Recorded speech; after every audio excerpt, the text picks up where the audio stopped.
I'm David Burkett. I'm the convener of SNP Peterhead. And at the upcoming conference, I'm running to be National Secretary and also to be Regional Rep for the North East. As I covered in my last video, I'm running because I want the NEC to be more representative of the wider membership. Now for a quick recap, if you check the current balance of the NEC in terms of elected versus ordinary members, then you'll find it's actually an imbalance, and that ordinary members,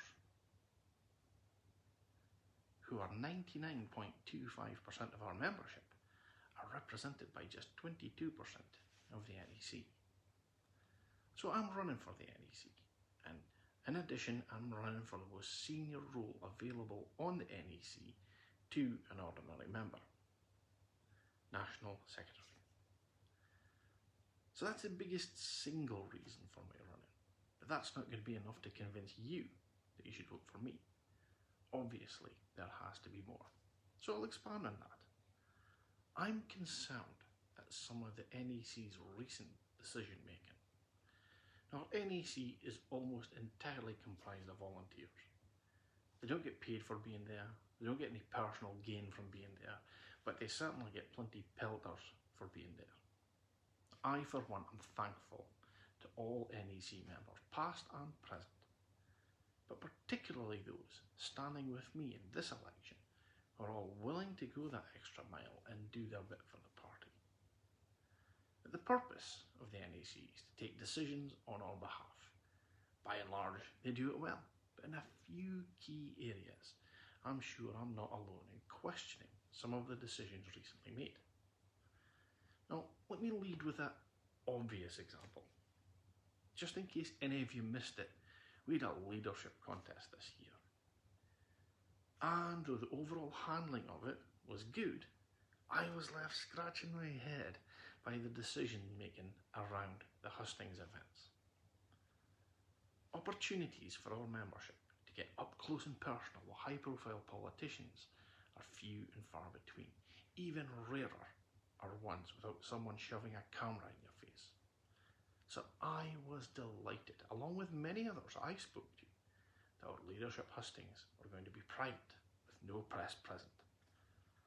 But I was soon to be disappointed when the party caved in to pressure from the media and our opposition. And my worst fear was realised at the very first hustings. I think it may even have been with the very first question, which was a pretty blunt question, asked in an equally blunt manner. Now, to be clear, I'm not criticising the member who asked a very legitimate question, but in general, our ordinary members are generally not media trained, nor should they be. But this blunt question was then pulled apart by the press and our opposition and weaponised against the party and the candidates. So what I am criticising is the decision made that meant that this very well-intentioned, if somewhat abruptly spoken member wasn't afforded the opportunity to ask that question in a more private setting. In addition, the live streaming on YouTube was, in my view, a very poor decision, with shocking comments from people who may not even have been SNP members being read by the press and our opposition and being similarly dissected and weaponised. And finally, some regrettable and childish behaviour at the hustings that I was present at, which was live streamed for all to see and hear, was all over the internet before I'd even got home and reported to the press almost as quickly. None of this covered us in glory, and all of it could have been avoided if we'd stuck to our original position of keeping the hustings private. Now, in my humble opinion, the best way to handle the hustings would have been members in, no press, hustings held.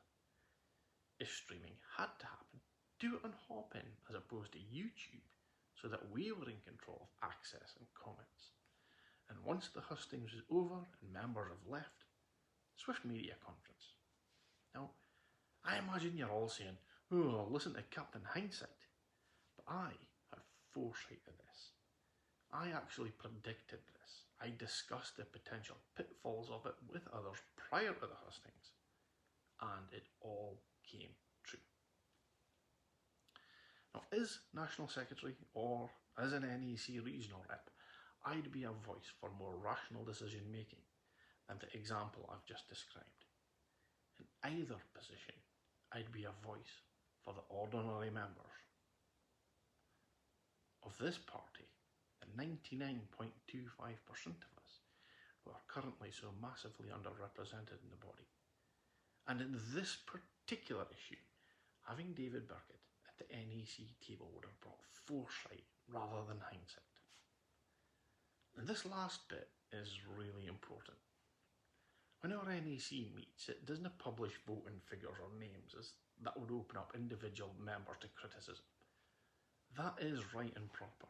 I support that confidentiality 100%. But there is no such thing in the world as a choice without consequence. And though I agree with the need for anonymity, the consequence is that there's no way for any member to know which way their regional rep, or for that matter any member of the NEC, has voted in a particular issue. So that also means there's no way for any member to know if any of the people I'm seeking to replace supported or opposed that decision.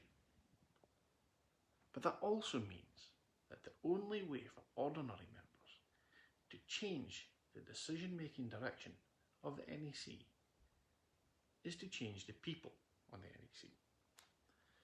So if you want to steer the NEC away from this kind of decision-making, then vote David Burkitt number 1 for National Secretary. If you're in the North East region, you could also vote David Burkitt 1 for the North East Regional Rep open list. If you're not in the North East region, have a good hard look at your options. Not just for your regional reps, but for any national office bearer's role too. If there's any ordinary member among them, and you find yourself agreeing with me, well, you know what to do. See you at conference.